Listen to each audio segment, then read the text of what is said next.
Reología e hidráulica en la perforación de pozos. Es importante destacar que al momento de planificar la hidráulica en la perforación del pozo, deben tomarse en cuenta ciertos factores o parámetros para que ésta sea lo más eficiente posible durante las operaciones de perforación. En primer lugar, debemos considerar la máxima tasa de penetración o velocidad de perforación, también conocida como ROP. Es importante acotar que la remoción efectiva de los cortes o ripios del fondo del hoyo está íntimamente relacionada con la energía del fluido disipada a nivel de la mecha, es decir, la potencia hidráulica consumida en este equipo. Por consiguiente, se ha demostrado que la potencia hidráulica a nivel de la mecha está optimizada o se encuentra optimizada cuando la presión diferencial, es decir, la caída de presión existente en la mecha, sea igual a 2/3 de la presión total en el sistema, es decir, la presión de bombeo o de superficie o de circulación que es aportada por las bombas de lodo. De igual manera,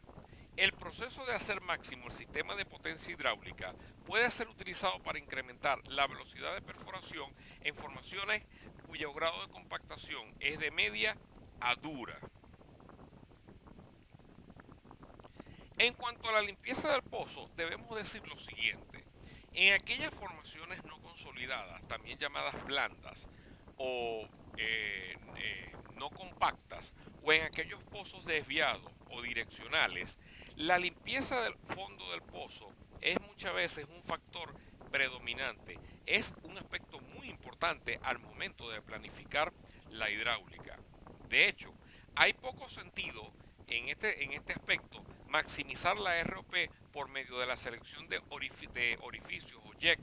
en la mecha que optimicen la potencia hidráulica o fuerza de impacto si la tasa de flujo o caudal resultante es insuficiente para levantar los ripios fuera del hoyo. De hecho, en esta circunstancia se sugiere determinar primero una tasa de flujo o caudal óptimo y después optimizar la hidráulica. La idea es que el fluido de perforación empleado tenga una alta capacidad para remover los sólidos a nivel del espacio anular, sobre todo cuando se encuentren construyendo zonas desviadas o de alto ángulo. En cuanto a las pérdidas de presión por fricción a nivel del espacio anular, también deben tomarse en cuenta estos aspectos. ¿Por qué? En aquellos hoyos estrechos o pozos profundos, la caída de presión debido a la fricción que genera el fluido de perforación con las paredes internas del hoyo, es decir, a nivel del espacio anular, necesita ser considerada. En este aspecto, si es demasiado elevada, la caída de presión debido a la fricción dentro del espacio anular generará un incremento significativo en cuanto a la densidad equivalente de circulación o ECD se refiere, lo que puede llevar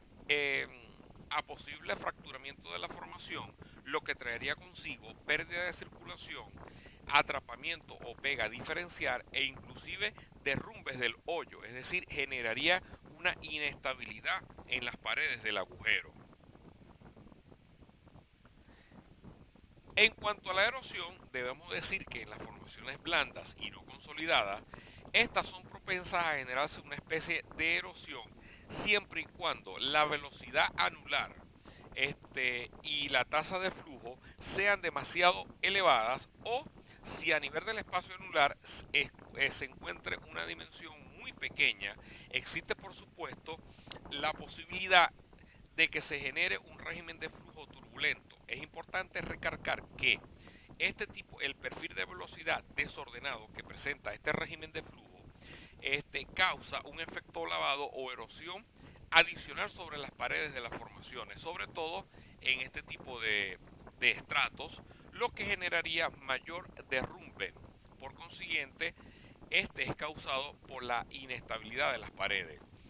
Ahora bien, en esta instancia se requerirá una reducción en el caudal de flujo o la tasa de fluido o galonaje, por supuesto, para controlar el régimen de flujo turbulento, tratando de generar uno bajo régimen de flujo laminar para minimizar el efecto de erosión.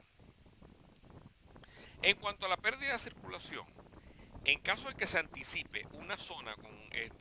que sea propensa a una gran pérdida de circulación y sea por supuesto necesario emplear materiales antipérdida, las cuales podrían ser bombeadas en el fluido,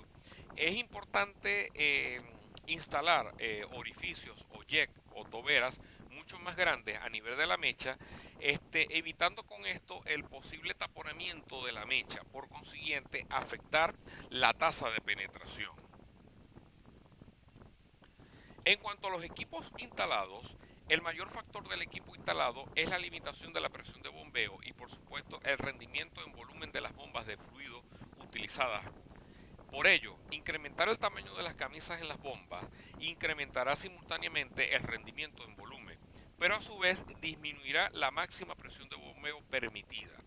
De igual manera, la mayoría de las líneas de alta presión, o sea, las conexiones superficiales, tanto horizontales como verticales, que van desde las bombas de lodo hasta el Kelly o Top Dry, son diseñadas para presiones de trabajo más altas que las de la bomba. Finalmente, podemos hablar también acerca de la sarta de perforación y herramientas de fondos utilizadas para las operaciones de perforación. Por consiguiente, el efecto principal de estos equipos es la caída de presión por fricción o pérdidas de presión parásita, lo que ocurre dentro de tubería de perforación y portamecha, por supuesto afectando la disponibilidad de energía hidráulica al momento de llegar el fluido al fondo del pozo. Ahora bien, podemos decir lo siguiente: para una tasa de flujo y una profundidad dada, una sarta de perforación con un diámetro interno más pequeño tendrá pérdidas de presiones parásitas mucho más elevadas debido a la fricción.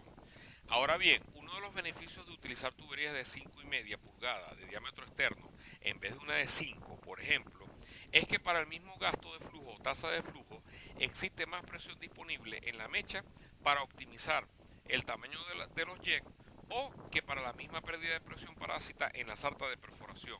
lo que habrá mayor caudal disponible para el espacio anular, lo que ayudaría a la remoción efectiva del hoyo, es decir, llevar los ripios desde el fondo del pozo hasta superficie. En cuanto a la geometría del pozo, debemos indicar lo siguiente: mientras más profundo sea el hoyo, más elevada será la pérdida de presión dentro de la sarta de perforación, y a su vez será mucho menor la presión disponible para ser consumida a nivel de la mecha, por consiguiente optimizar el tamaño de los jets. Ahora bien, mientras más grande sea el diámetro del hoyo, más baja será la velocidad en el espacio anular para un caudal o tasa de flujo dado, y será mucho más difícil remover los ripios o recortes en el hoyo. Al contrario, y mientras más pequeño sea el diámetro del hoyo, más alta será la presión por fricción dentro del espacio anular, y por supuesto será mucho más grande el efecto sobre la ACD o densidad equivalente de circulación. En cuanto al tipo de lodo y sus propiedades, indudablemente la densidad, viscosidad plástica, punto sedente, resistencia de gel, estas tres últimas consideradas propiedades reológicas, afectan directamente las pérdidas de presión junto con el sistema de circulación.